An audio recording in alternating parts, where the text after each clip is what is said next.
विधानसभा मतदारसंघामध्ये एखादा मतदारसंघ कदाचित चुकला असेल, तो मतदारसंघ कोणाचा यापेक्षा भाजपाला तडीपार करण्याकरता सगळा मतदारसंघ जर ढवळून काढला कोणी असेल तर ते तुमचे माझे पक्षप्रमुख उद्धव साहेबांनी काढलेला आहे. अरे शिवसेनेबरोबर तुम्ही होतात त्यावेळेला तुमचे 23 खासदार निवडून आले होते. तुम्ही आम्हाला सांगत होतात की नरेंद्र मोदींचा फोटो लावून तुम्ही 18 खासदार निवडून आलात. सभागृहामध्ये विधिमंडळाच्या अधिवेशनामध्ये मी सांगितलं होतं की 2014 पर्यंत एकाच्याही बॅनरवर नरेंद्र मोदींचा फोटो कधीही नव्हता. 2014ला ते पंतप्रधान पदाचे उमेदवार झाले आणि त्यांचा बॅनरवर फोटो आला.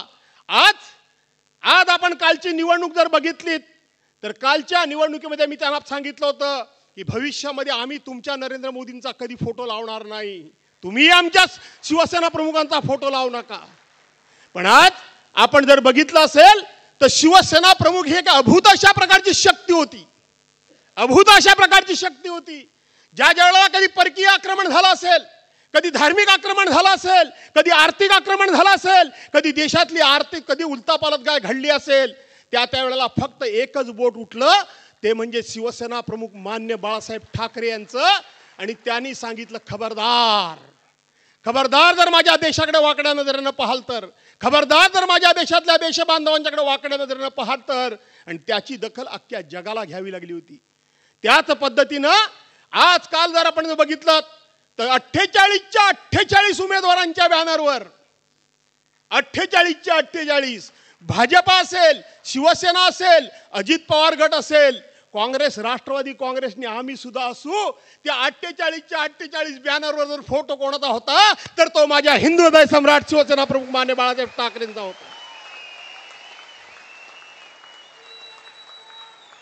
आम्ही तुमचा फोटो लावला नव्हता, आम्ही नरेंद्र मोदींचा फोटो लावला नव्हता.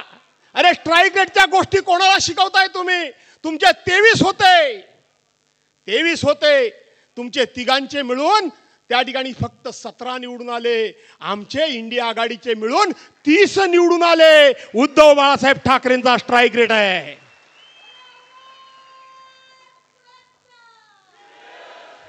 तुम्ही आमचे 13 खासदार चोरून नेलेत. आमच्याकडे फक्त 5 राहिले. 5चे 9 उद्धव बाळासाहेब ठाकरेंनी केले. 200चा स्ट्राईक रेट आमचा आहे. 200चा स्ट्राईक रेट आमचा आहे. तुम्ही आमच्या स्ट्राईक रेटच्या नादाला लागू नका, कारण ही बाळासाहेबांची शिवसेना आहे.